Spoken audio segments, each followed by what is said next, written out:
Ladies and gentlemen, boys and girls of all ages, my new best friend, Duane Edward Flatmo. Duane Edward, yeah. Yeah, and welcome to the 100% Humboldt podcast. All right, I'm glad to be here. It's great to have you. You know, it's like Duane Flatmo's coming. My wife goes, wow, that's going to be great. He's famous. I go, whoa, okay, great. I mean, I had to take time out of my day to do this. I know it's busy. I don't have much time. It's a bit, none of us have much time, it seems like, especially with age. Tell us about how you got here. I creeped on your Facebook. You're from Big Bar? Yeah. Okay. Big Bear. Big Bear Lake, actually, Okay. in the San Bernardino Mountains. Sure. But, I was born in Santa Monica, grew up in Huntington Beach, Sure. doing the body surfing and the Right. skimboard. And I wasn't a big surfer. I just did the belly board and all that. Played in the water. Boogie boards. And then my dad decided he wanted to build a cabin, or actually a 3-story house in Big Bear and Nice. move up there. So on the weekends, all the kids be playing, and we'd go up to Big Bear Lake, work on the house, and built the house we lived in. And I learned up at Big Bear, I went to high school, and that's where my dad taught me drywall, plumbing, roofing. He was a contractor and a painting contractor. Wow. And I learned a lot from my dad, building stuff. Sure. So now when I work at my house, I can fix stuff, really put a double pane window in or Wow. whatever, just from all the stuff he taught me. Craftsman stuff. Yeah. So I went to high school there. Then I went down to San Diego to go to college, Grossmont College, Sure. and hung out there for about a year and a half and dropped out of school, dropped out of college. Grossmont JC, yeah. I took all these classes and a couple art classes, and I dropped out of all of them except the art classes and just went to do art. Huh. And I thought, why am I going to school again? I just spent 12 years of my life in high school, and I just wanted to have. I bought a MG Midget, and I'd cruise around with my buddy in his car, and just San Diego. go to see great concerts. Queen, Sure. Jethro Tull. Got to see Electric Light Orchestra, Sports arena. Kansas. Yeah. Oh man, big shows. Yeah. And but then I was tired of the city. After being in Big Bear, you just feel like you're on these freeways crammed in all the time. You don't ever see anybody anywhere. Right. Right. And I'm kind of a smaller town person. So moved up to Humboldt County. My girlfriend at the time, What year was that? that was 1977. So you were in San Diego when I was in the mid-'70s. Yeah. Yeah, that was a fun time. A lot of rock and roll and Oh, good weather yeah. and fun. La Mesa, El Cajon. Yeah. I lived in La Mesa. National City. Oh, really? Not exactly Ocean Beach. It's almost Chula Vista. It is. No. Yeah, because it is. It's probably worse. Oh, gosh. Went back there for my 50th reunion just recently. It's 45th. And it's, there's a saying my dad used to say, you can never go home. Mm-hmm. And it's just big. Yeah. And It's never great. the same. Yeah, it's never the same. And the only thing that's changed is me. Well, now, so Plus you there. must have, did you graduate in like 75 or something? 78, Sweetwater High. 75, Yeah. so. And I went to Southwest JC. and learned Okay. Yeah, I knew. diving doing scuba. Cool. Almost like art, but underwater. Yeah. My hangout down there was like my girlfriend was going to UCSD Uh-huh. and Claremont Mesa, and I'd always drive down there. And then I used to hang around La Jolla. It was my favorite La beaches. Jolla's great. All those beaches Oh, there. the Cove. Before it was really crammed in. It's a great spot. And Torrey Pines, you could see the hang gliding out there. Oh, yeah. And Black's Beach, the naked beach. And I went there. Did you really? You don't always see the best undressed people. They're not all That's my perfect story. bodies. Everybody goes, wow, a naked beach. And I go, you're not missing a thing, man. It's pretty disgusting. Yeah. Sailors are particularly disgusting when there's no clothes on. Yeah. So, but yeah, beautiful, actually pretty natural It's a spot beautiful place. for San Diego County Yeah. because it's a hike down and it's not what you expect. It's beautiful. Yeah. We actually surfed naked one morning. It was that warm. Really? Yeah, it didn't feel good, but it was a fun experience. Yeah. Because it was warm. I don't know why I triggered that thought. Well, So I'm trying to get the thought out of my mind right now. yeah, try to No. unsee that. So you came to Humboldt then with your girlfriend? A girlfriend at the time, and we got married, but we were both really young at the time and just kind of went different ways, And we thought we were going to get a place in the mountains and we're going to live self-sufficient off the land. Sure. And then I started realizing, no, I want a nice stereo. I want a big TV. I want to go party on the weekends. I want to hit clubs. a button for the heat. Yeah, the heater works right here. I don't want to pedal a bike to watch TV. Yeah. I don't want to chop wood. But we just, when you get married really young, like, 20 and 21 and all that. Sure. So when I met Mickey, I met her, gosh, we got married, I think, in 85. Mm-hmm. And so we've been married 38 years and Wow. we both get along great. Nice. Yeah. Great relationship. So she looks familiar to me. Is she a runner or athlete at some? No, she rode horses for a long time She's a horse out lady. at Freshwater. She had Okay. she was doing dressage for like 15 years. Yeah. And but no, we both work out of the house. I have a studio I built her in the backyard, so she's got a nice place she goes every day and works on her. So she's super creative too, right? She did Amazing. costuming for the Nutcracker, and She also does. She got into doing costuming because people wear outrageous costumes at Burning Man. oh right. So she would just make these costumes and get up on the machine, and people would just be, go wild over her outfits. And Wow. and that's where she started doing it. But man, she's just so good. And when people see her work, like her paintings Right. and stuff, people look at me and they go, "Wow, What was your name? now we know the real artist in the family." That's good. Yeah. You married up like I did. Yeah, it's true. She's exquisite painer. Nice. So you came to Humboldt, and then what happened? Did you go to Humboldt State, or? I went to CR, Okay. and I had, I had a great teacher in high school, Mr. O'Hare, and he taught me. He knew I had a talent at that time. I could draw really easy and do cartoons, and I was on the journalism staff, the yearbook staff. And he taught me how to sign paint. And he said, you go anywhere in life, if you know how to sign paint, you can make a living in any town you go to. Huh.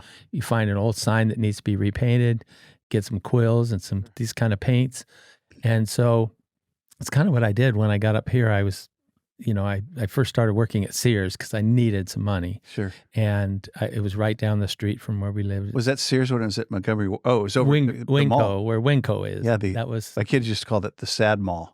I call it Mall Classic. Mall Nouveau. Yeah, it was funky. Yeah, it that's was the a old funky. Sears. Yeah, Yeah, and they had an organ player in the middle of it, doing the organs, and they were selling pianos and organs in one store. Right. Old school. Yeah, and I remember that. yeah, but coming up here, it was exciting.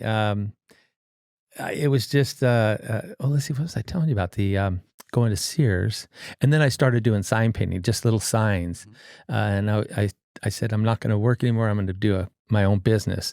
And my wife was working, so she kept most of the bills paid. But I was struggling, like ups and downs, just like artists, all artists that start up. Yeah. And I was painting butcher paper signs, hamburger, 59 cents a pound, for windows of stores. And I'd get the money, and Tomaso's when they just were in business in Old Town, and some of these, a lot of old businesses that Mazzotti's. I started out painting all these signs, and I was making a good living. And then Bucksport came along, Greg Rice, right? And he said, "Hey, I got permission to put this image up on my building. Could you put that on my building?" Perfect. And it was by a guy named L.W. Duke, who's the original artist of those paintings. And I just acted like, "Oh yeah, sure I can." I always got this. Yeah. You got to. I'm confident. I tell people now, just act like you know what you're doing. Yeah. Go back and then figure it out. Right. And I had learned, where you do a little grid on a piece of work, and then you can make a larger grid on the building and draw everything you see in those squares numbered. And so I had learned that in high school. So I knew I could do it. Sign painting. And when I first put that up, I was like, gosh, I can do murals, Yeah. And then Greg Rail from Los Bagels. Oh, Dennis. Saw it. I mean, Greg, that's his brother, Greg. They're brothers, right? Yeah, brother? Greg Rail. And Dennis said, "Hey, I want you to do something on my building." And I came up with that style with cutting characters out of National Geographics and then putting them in my own scenes that I make up. He was here 2 weeks ago. They're going to be 40 years old this year. Was he? Oh, yeah, yeah. And you've repainted that mural since, right? Yeah, and I also was there the day they got their first bagel machine in. Is that right? And they were so amazed. And we had a toast. We were drinking tequila, and we had a toast. And then we all sat there and watching that machine with the dough going in, and it pops them out. It puts them together, and then they pop out, and it was an upgrade for sure. Yeah, it's funny. One of the stories I was just listening to the podcast, and he was saying that they used to bring bagels here from New York. Mm-hmm. Now it goes the other way. Yeah, they ship their stuff out. Yeah, they've won some bagel competitions. They're some of the best. We took 2 big bags to Amsterdam to my son a couple of months ago. Did they stay nice? Yeah. Jody kept them kind of cool. She put some cooler something. Huh? But it was only maybe 24 hours. No, my favorite bagel, toasted garlic, double toasted, medium cream cheese, albacore onion, and Larapin mustard on top. Gosh, that sounds amazing. Yeah, you never want to eat it if you're going to be talking to somebody. I know, it's real close. Wait, I got to get a drink of water right now.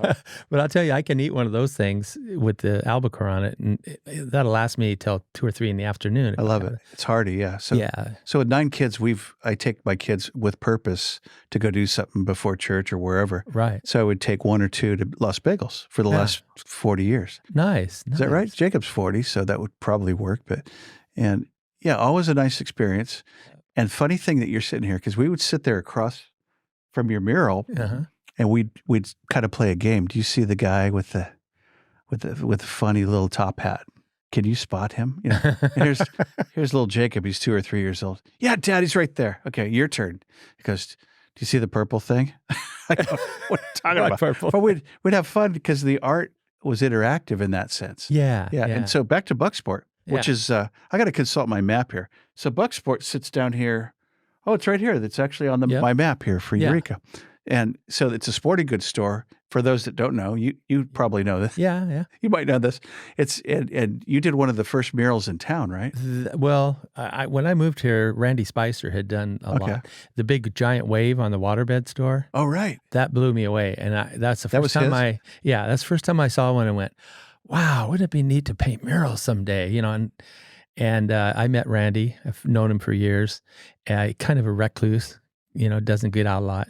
And he's done a lot of, fin and feather. He did the Louis Armstrong one across from the Arkley Center on the other side of the Arkley Center. On the other side? Yeah, that one of the big, it's got a clown and all that music stuff. Oh, right. And he did that. And then he did the horses. Oh, by the library, there's a bunch of horses pulling a fire truck. He did that, which is beautiful. I've seen that one, yeah. Yeah, he's really talented. So the backside of Redwood Capitol, by the way, nice sweatshirt. I did that. That's all you. Yeah.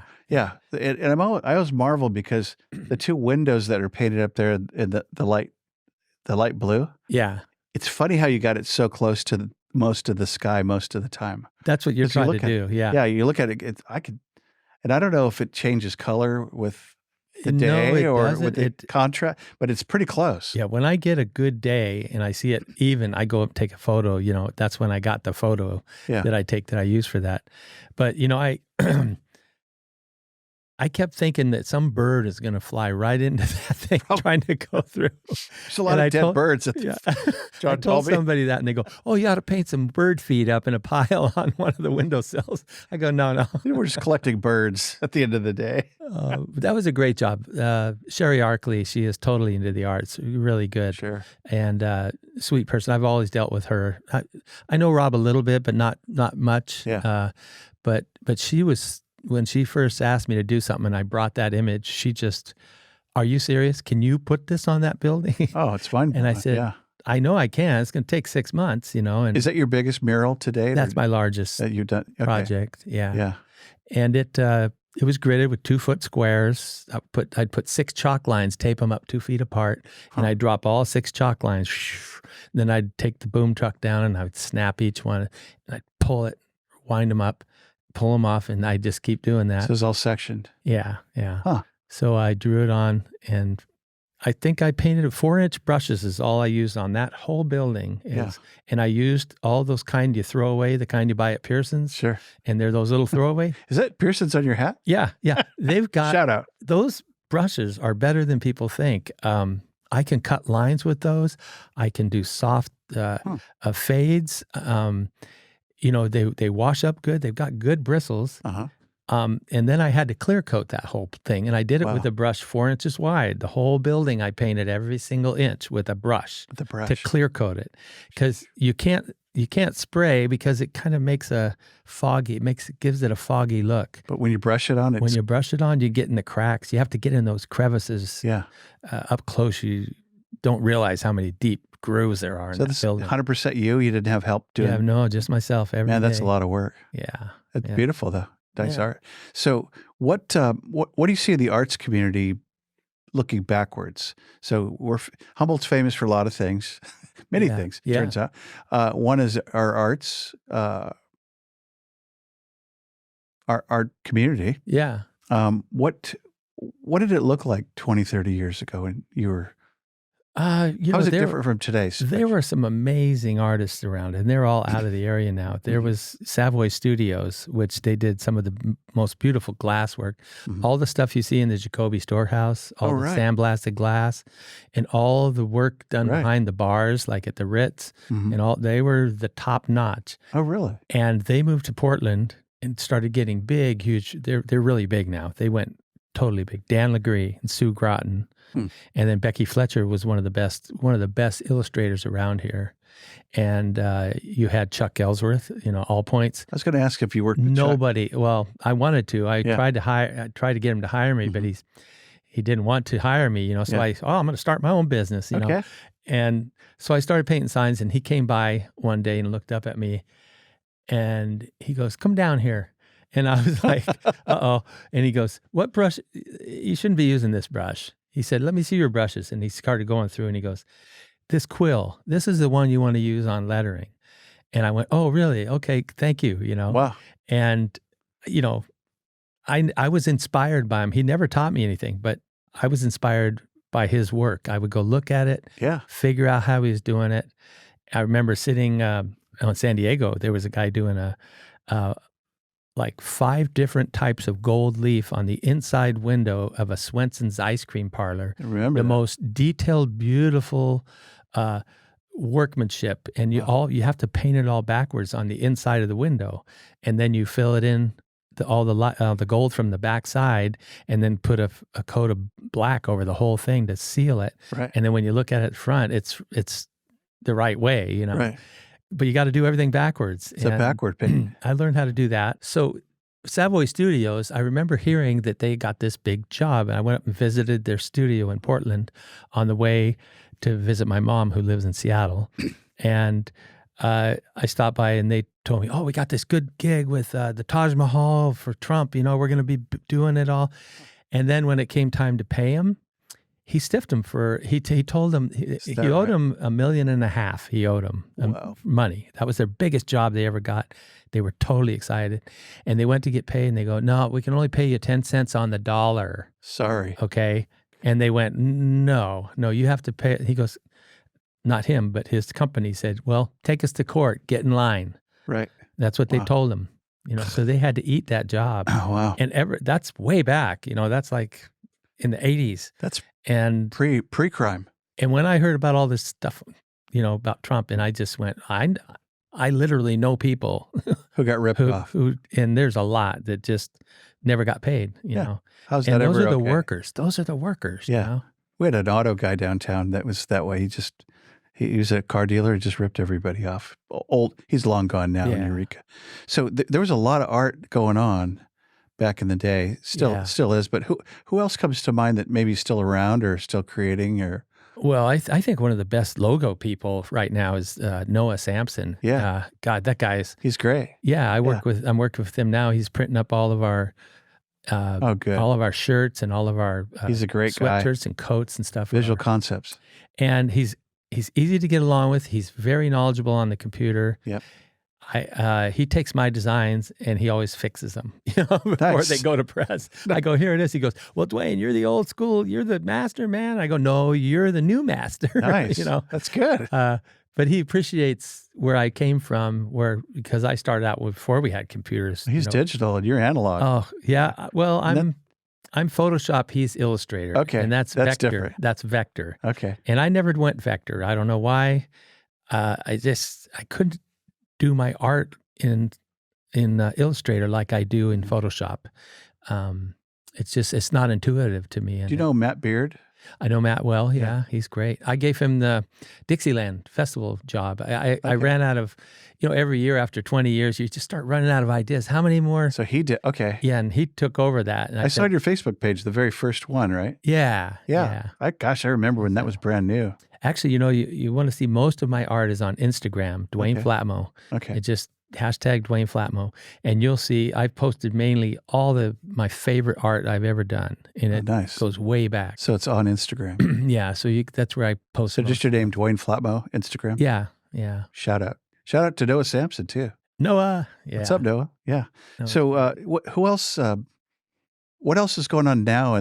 Here's the deal now. I remember back when we first started doing murals in this town, it was hard. You could not just go put up a mural and have it passed really easy. Right. You had to go through the Arts and Culture Commission.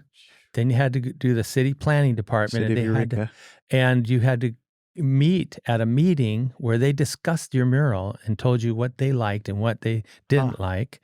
And I was frustrated many times. I walked out of there pissed off, like, hey, we're putting something up in a blank wall that's nothing there. Yeah. And it used to be tricky. And they used to say, okay, yeah, that can go up. That looks nice, Mm-hmm. And my kids always say, well, it's freedom of speech. We should, and I go, well, you can't put a picture of Jesus hanging on a telephone pole and paint that on a wall. You're going to get people upset, Right.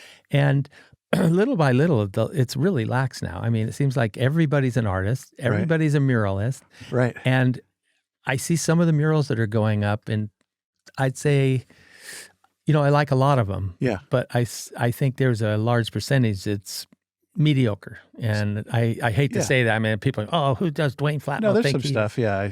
But like the alleys through Old Town. Some of them that just, like, I'm not going to name any of them, sure. But there's some really good ones too. So and I'm trying to stress to them, don't keep having this festival and getting more and more artists putting up more and more murals until you repaint the ones that are fading. Good point. Because like I've got 4 or 5 that are fading, like the courthouse market with the animals. Right. That looks really beautiful when it's fully painted. It's beautiful, yeah. But it's fading, and all the bums, homeless people have been, putting cigarettes out on it, writing on it. And, it on the wall, yeah. And so, Finnegan and Nason, beautiful. I was going to ask about that. That's you. Yeah, and that was like my 3rd mural. That was beautiful, yeah. It's going to hell. And a while back, Nancy Fleming was helping get that, what is it called? It's a animal shelter place, Miranda's Rescue? It's like a thing that yeah. I forgot the name of it. But anyway, she asked me, hey, what would it cost to repaint? I gave him a great idea, a great deal, like $5,000, I'll redo that whole wall just because I want it repainted. Sure. And time gone by, and now it's peeling and it's almost too far. That's hard. And they just recently asked me, can you repaint it again? And I said, well, I wish I could have when, Would have been easier. And there's a whole, I'm sure there's a group of Merchants Association for Henderson Center. They ought to all pitch in, a little bit of money. Landmark. And have that thing painted. So is that you also behind the Firestone Station and the old courthouse on H? Courthouse. That painting that's behind, it used to be the courthouse. Now it's the post office at 5th and 8th. Yeah, I did that with the mural class. The mural class. Okay, yeah. It was kind of normal. It's like a building. It looked like a building. And then there's a guy standing in front of a doorway. Yeah. He came down and gave us $500 to put him in the mural. Is that right? And I used it for pizza, to buy the kids pizza. Every day we had pizza. That's cool. And I said, you guys, all we got to do is put this guy's picture in there. Let's do it. He's a nice guy. Why wouldn't he's retiring. And but then we got really crazy at the back end of it. And I just let the kids. Then it got real artful. Really weird. I said, just have fun, you guys. Got creative. Show me the drawing, and then I'll tell you whether you can put it on or not. Are these high school kids, college? These were, let's see, Libby Maynard and Cindy Trobitz, and let's see, Libby and Nancy Fleming asked me to do a mural project through the state of California, the California Arts Council. And they were paying, I think they paid me like $1,400 a month. Wow. And I worked 2 days a week. So I did 8 days, and it was all the weekends, and it was at-risk kids and kids that just didn't get enough art in school and they wanted to do more on the weekends. And then a lot of people came in, they needed to work off community service hours. Maybe they vandalized something or they spray painted on a building. And so we called it the Rural Burl Mural Bureau. Nice. And Jack Freeman came up with that name because his daughter, Leah, was in my class. And we were all coming up with names that rhymed with mural. So we call Mural, Burl, Rural. Yeah. And we were trying to put the words in order. And he came in and he just looked at me and goes, "Oh, just call it the Rural Burl Mural Bureau." Perfect. He had it. And I went, "Oh my God, Jack, that's it." So he came up with that.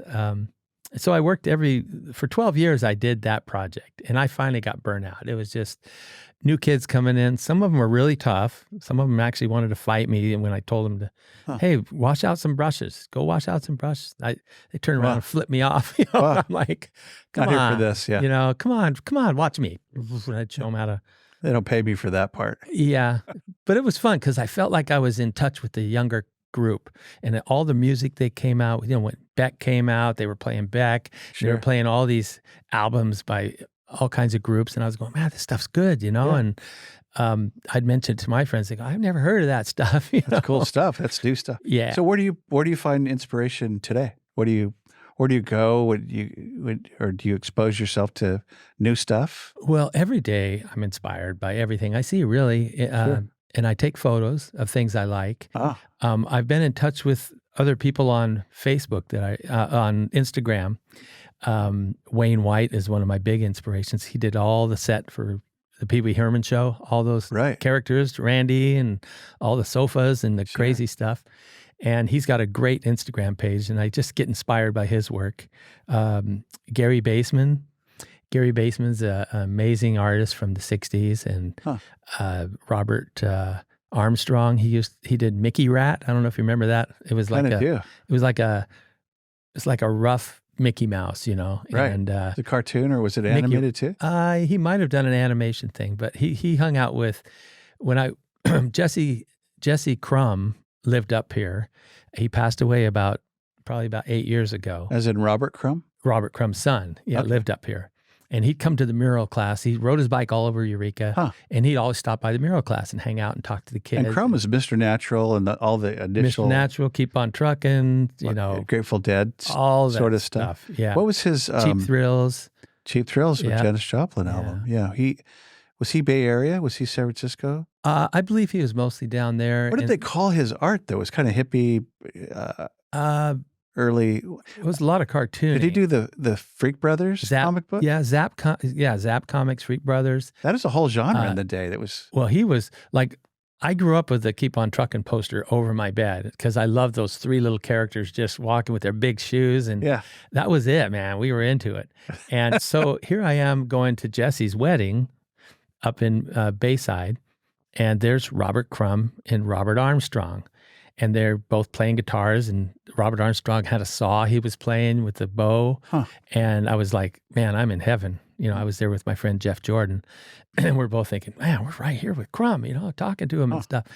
And so I kept in touch with Robert Armstrong because his stuff is really reminds me of my stuff. When I find someone who's doing similar things, and we kind of have a like-minded vision, and it always gets me to, do stuff too, So. Nice. Step the game up. Yeah.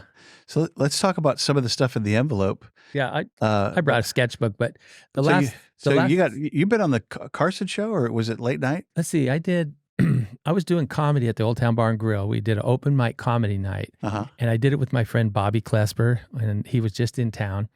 And we had played at the Eagle House a few times and did our whole show, the Duane and Bobby show.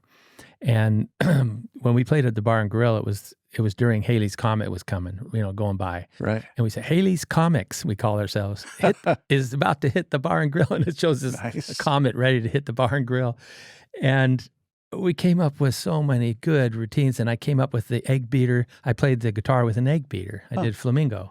Oh, right. Flamenco. Right. And then someone said, I brought the house down. Every time I played it, they waited at the end of the shows. Okay, Duane, you do that last, so we get a nice big applause. And it never failed. And I did it at a couple comedy clubs up in Seattle, and I would tell them, "Hey, I'm a Bay Area comedian. Can I do it?" Oh yeah, come on up.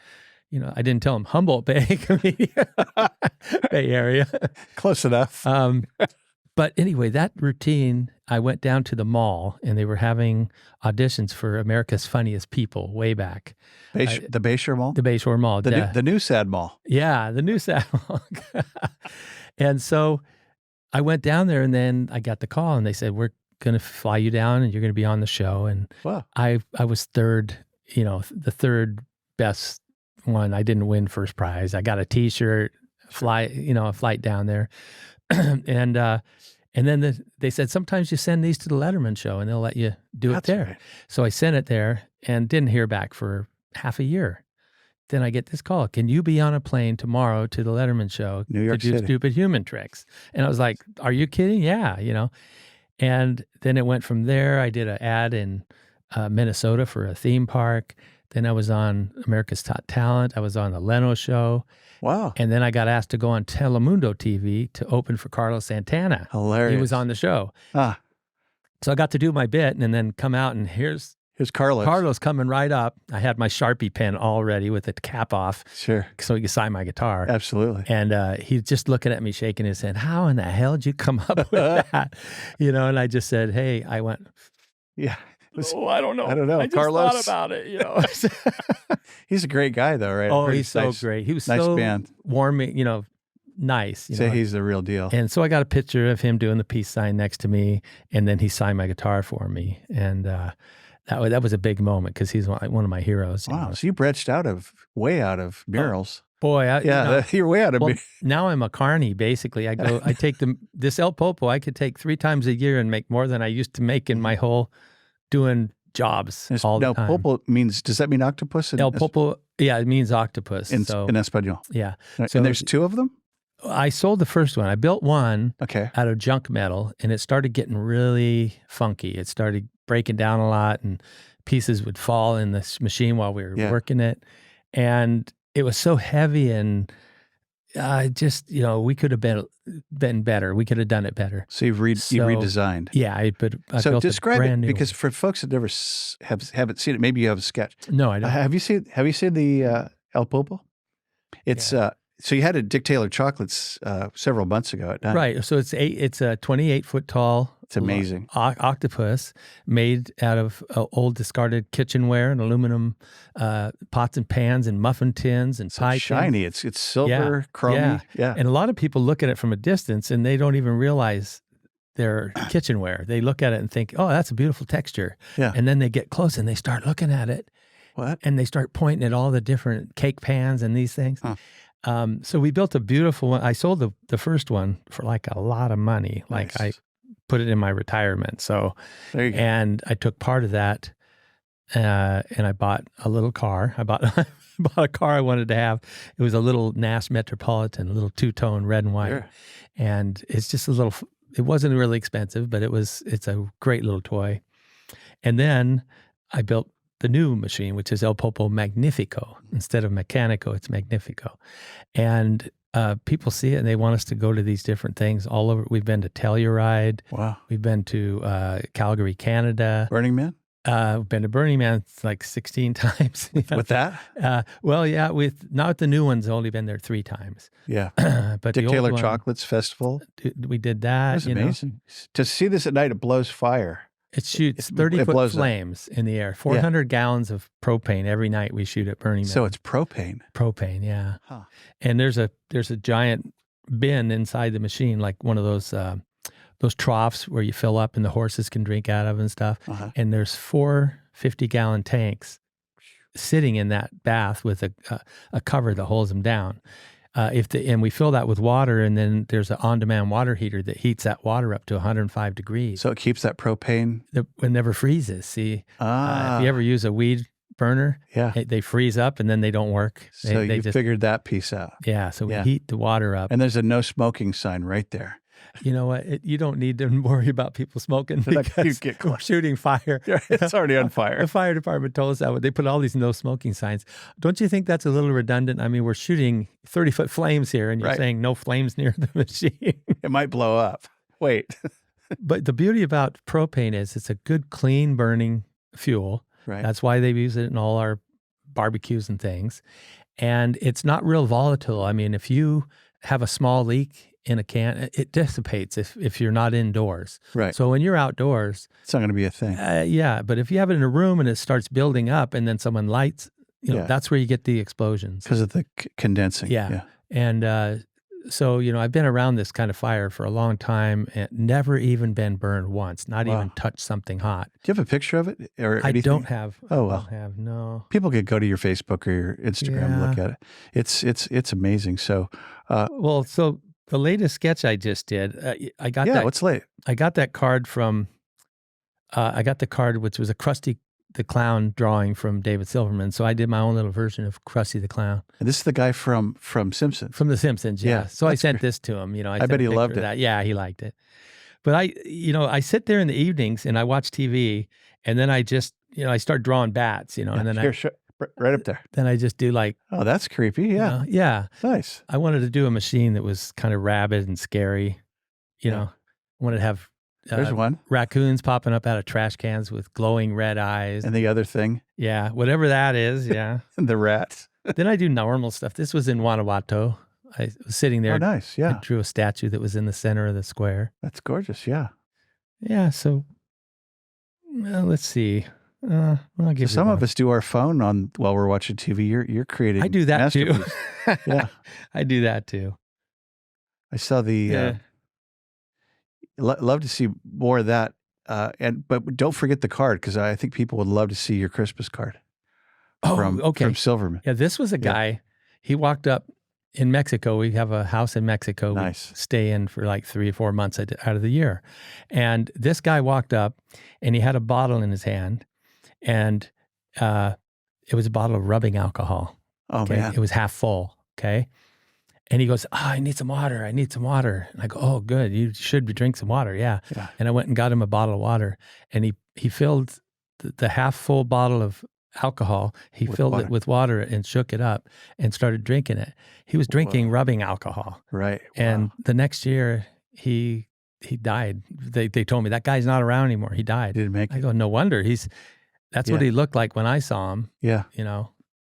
And so it's kind of fun when I'll see people that I can draw that I go, oh, that's a good face. I want to draw that. You know, certain people. Nice memorial. Yeah. Yeah. Yeah. That's a Pretty good one. fun. Yeah. Love to see that card again. You showed Oh, me. you want to see the card? That's right. Yeah. I'd love to see that. David Silverman from The Simpsons, they first asked me when I was out there, he got up on the machine. He plays a flaming tuba. I've seen him for years before I even started going there much. And he has a tuba that has flames coming out of the bowl, bilge or whatever it is. Uh-huh. And so I was talking to him a bunch, but then after we did El Pulpo, he caught up on the machine, and we had a couple of whiskeys. He's a whiskey drinker. Uh-huh. And he said, hey, The Simpsons, we're doing an episode and we want to use El Pulpo as the main character in it. And Oh, really? we'd like your permission. And he says, even if you don't give us permission or sign this, we're still going to do it because it's a parody and we're allowed to do that. It's satire and parody. It's legal. So Yeah. we're legal to do it. Yeah. But we'd love your How nice of Great, it. Respectful. Yeah. And I said, well, for sure. And he goes, well, you do get bragging rights. That's what you get for it. Okay. And I said, well, There's a benefit. I'm excited because I'm a Simpsons fan, Sure. Well, he sends me a card every year now. He sent me this card. That's pretty cool. And then he did a little drawing of Krusty the Clown inside of it, which I thought Krusty. was really cool, Gosh, that's which is basically, personal. it looks like Homer with hair on. Right. That's Krusty the Clown. So I drew him one and sent it back to him. So what do you see for the future of arts here at Humboldt? Well, there's a great art community here. I mean, the young kids that are coming out, they're doing, I go to the different galleries, especially the Epitome Gallery. Is that in Old Town? That's in Old Town, right by Eureka Books. It's right over here on my map. You could show your map. Eureka, California, right there. Yeah. Yeah. North of San Francisco, the other Bay Area. Yeah, the real Northern California. The real Bay Area. Yeah. Come on. Oh, geez. So anyway, I go in there, and it's so funny because there's all these young kids. I call them kids, but they're 40 years old and under, and there's a lot of younger ones, and they'll see me and they'll go, "Oh my God, you're a legend." Nice. So I get this legend thing lately. People calling me a legend, and I hope that doesn't mean, hey, you're out the door now. No. But I've always had, I always stay busy, and I always like to build things, and I like to outdo myself. I think my whole life has been trying to outdo what I just did and do something a little better. And then I see what everybody else is doing. I'll go, okay, what's going to be different than all of that, what they're doing? Yeah. And when I get around other artists that are really good, it usually pushes me to be better, and I push them to be better. So there's a yin yang kind of thing that allows you to keep growing. I love it. We're talking about that with DeMarc and music. So Paul musicians, Paul, same thing. There's musicians in their 90s that are still creative and doing it, really and doing it better. And Tom Brady's pretty much done with football at 40 something. Yeah. But you're still creating. So. Yeah, I'll still be able to draw and paint and stuff like that. I do a lot of sketching and then painting. I want to build one more machine. I think I have another machine in me still. You start to get where you don't want to, you're bending over in your knees. And I do know that, yeah. I'm feeling pretty strong right now, So, I'm feeling great. So I still can do it. I'm 66 years old. I was just say you're 40 what? Yeah. I was, 22 when I moved here. Wow. Yeah, I just turned 64 this last week. Yeah. So the Beatles song, When I'm 64. Yeah. Hey, I should just play it. No. Right now. When I'm not going to feed you. I'm not going to. I should better yet, I'll sing it for you. So yeah, I get it. The aches and pains, but you could still go on creating. Yeah. Yeah. And we were get back to College of the Redwoods. I had Roger Cinnamon was a great teacher, very easygoing, didn't, very kind of spiritual, he always wore sandals into class, and very cool teacher. Uh-huh. And so high school, I had the Mr. O'Hare, then I had Roger Cinnamon, and then Roger Cinnamon. Uh-huh. And then I heard about this guy, Jerry Smith, that was teaching cartooning in a commercial illustration class. Huh. And so I went and joined the class, and he was my big mentor who got me started. At CR? Yeah, he was at CR, and he was doing local work, designing stuff for a lot of people. And he's the one who actually gave me the Old Town Bar and Grill job, because he left town and went to go to Seattle, and he's up there now. And he inspired me. He was doing all this stuff for heavy, we were all into Heavy Metal magazine. Sure. And we were into all those different cartoon magazines, Mad and all those. I grew up on Mad magazine. Sure. And I learning how to draw the body by looking at Jack Davis's work and Mort Drucker, the kings those of are cartoon. The guys, yeah. And I got a lot from that. But Jerry, one of the class projects was to design a business card. So I made my own business, Flatmo Graphics, and had a bottle of ink tipping over with the stopper was flying across the painting with ink following it, And he said, that's a weird thing. You're putting an ink bottle spilling on a card that you're supposed to not be spilling ink on stuff. I go, well, hey, it gets their attention. It's creative. But I use that. I printed up those cards, like $12 down at Times Printing. Right. For 500 cards. I started giving them out, and my business just started coming in, and it made it look like I was a company, but I really was You're official. I was learning, Yeah. I'm still learning. I learn every day, new stuff. Great. I love it. Yeah. Yeah. Joni and I have a saying, let's get curious. Let's discover, let's do some new stuff. Let's discover, hey, I don't see what they're about. Let's go find out. Yeah. Yep. We can get curious and not have to buy it. We can find out where they're coming from. Well, YouTube is so great for that. I go on YouTube, me and Mickey. Oh my God, there's a whole thing about, this kind of clover that grows in this area of Ireland. Let's go look at it. Boom. Get the whole story. There's so much on YouTube. Yeah. Yeah. Oh yeah. So a couple of personal questions, if I may. Mm-hmm. So what are you super proud of that you've done or doing when you think of? Well, I'm proud of my relationship with Mickey and my my home life. Nice. And I'm very proud of my family. Mm-hmm. And I think the most, doing this Kinetic Sculpture Race for 33 years. Wanted to talk about that. Every year. Back when I was Mr. Pencilhead back in 1982 when I started, and went through 33 years. And wow.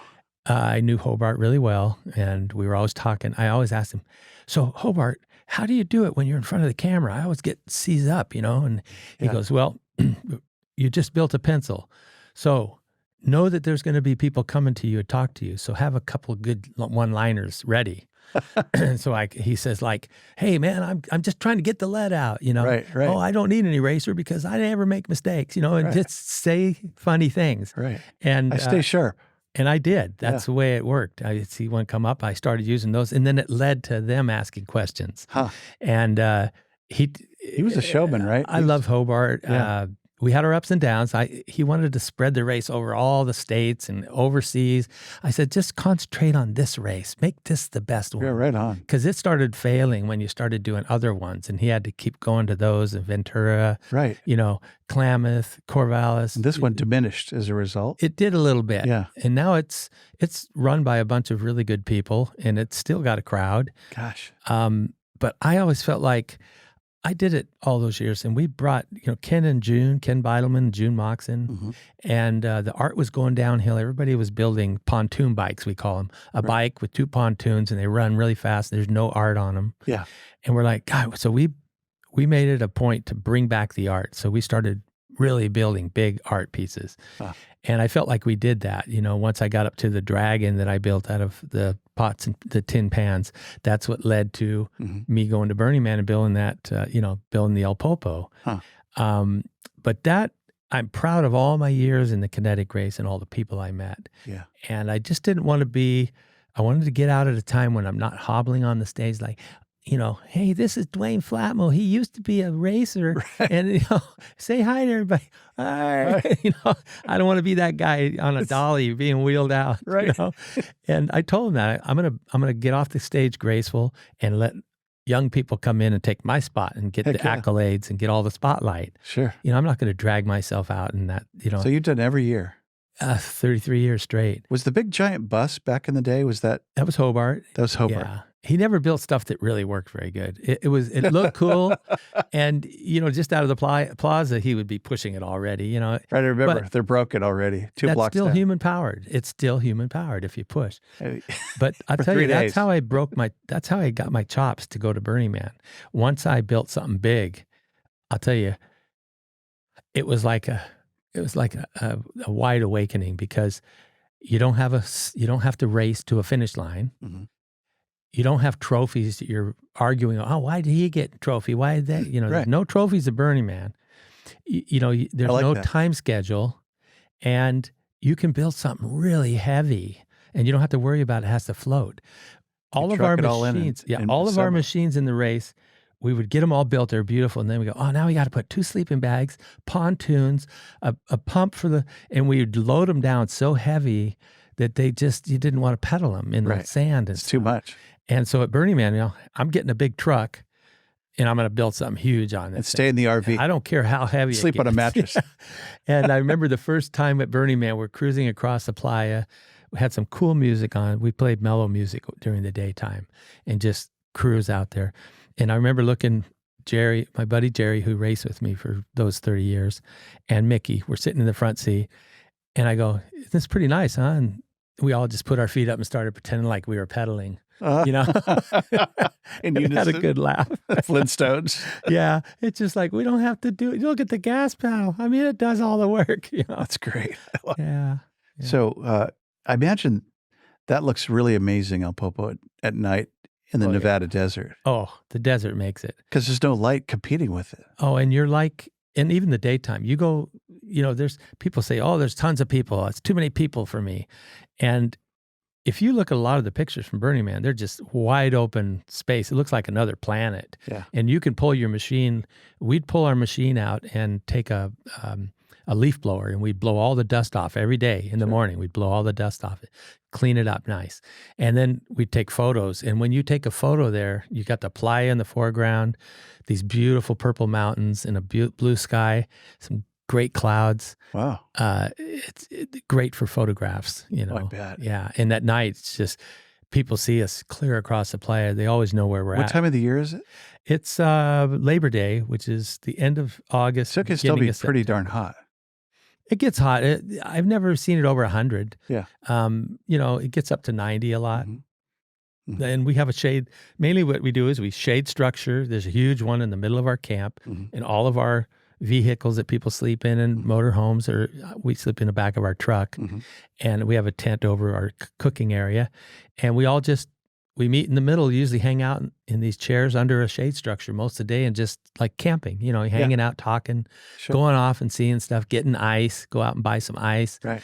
And then right when it starts to get dusk, we're all getting in our clothes. I'm saying, we're getting ready to leave, you guys. And I put on, there's a special song I play. They know we're going to go pretty soon. What is it?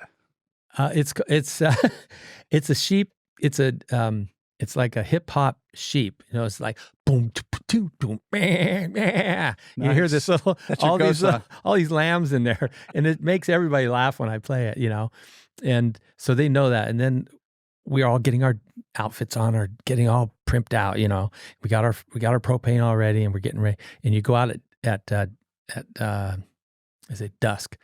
You know, right when the light is perfect for photographs and stuff. And we should go out there, and then we do a big thing about lighting all the legs, and people are crowding. And the funny thing about our machine is it's become like the Burning Man machine that's never been seen out there before. And really? It's said by many people. I wouldn't say it if I didn't read all the blogs and, you know, how many people. So it's the signature act. It's a big act, yeah. Is it every night? Do you light it up? We do. Every night we go out, yeah. So you must have to truck in tons of propane. No, they have a propane out there. Oh, they do? They have a main big truck? Yeah, it's huge trucks, and they get, you know, they come in, and then they have also petrol you can get. Okay. And so there's 2 lines, and there's chain link around. It's very stringent out there, you know. And so we're the only machine they let fill up twice. So we have 200 gallons, which will go about 4 hours. And then they said at midnight, you know, the guy Chris who works out there, him and his girlfriend live out there in a tent, or a building, I guess. And he said, come out at midnight, you know, honk the horn, and come out and fill you a second time, so you can go till 4 a.m. if you want, you know, which we do a lot. Wow. So we do nighttime like vampires. We're kind of out at night. Wow. We get back in the day, sleep, and then sit around the camp all day. You can't imagine at 66. Oh man, I love it. No, it's not. That's energizing. Damn, I get so excited. Yeah. So it's all costuming and. Oh yeah, we wear outfits that are black coats with flames on them and our logo on the back, and then we wear black hard hats with our sticker right here. Hard hats are for getting banged by the legs or by anything metal. Yeah, because a lot of us have hit our heads, and I just said, well, we're wearing hard hats now. Yeah, on board. And then these jackets are fire resistant, so a little spark can land on it, won't burn, won't hurt you. So. People probably love it. It's all free, right? It's completely a free. Yeah, we look really different too. We're different than anybody you see out there. All of a sudden, these guys come in. We look like we work in the oil fields. You know, we're all in black. Yeah, with the flames on the arms and our logos, and then we got those helmets. What's going on? It really has Who are these guys? Stands out from everybody. You know, it's an oil derrick in the middle of Burning Man. And those helmets stay off your head a little bit, so there's about that much air in there that keeps your head cool. Right. And when you're shooting fire, I can take my helmet off and have someone touch it, and it burns their hands. That's how hot it gets up there. So it insulates against your... Yeah. Huh. Yeah, it's pretty funny. That sounds cool. I want to go now. I think Joni would love that. Yeah, by the end of the week, it's like $8,000 worth of propane we've bought, you know. So I usually do a GoFundMe before we leave and say, hey, if you guys want to see some fire, you better help pitch in, you know. They're pretty good about it, I bet. Oh, yeah, we make our money every time. That's cool. So. Did you ever do any of the structures along the bay, like the Dragon? Remember those on the 101 coming into Eureka? I did the airplane. Did you ever see the airplane? I think so, yeah. It crashed. It was crashed. Well, it was buried. It was not crashed.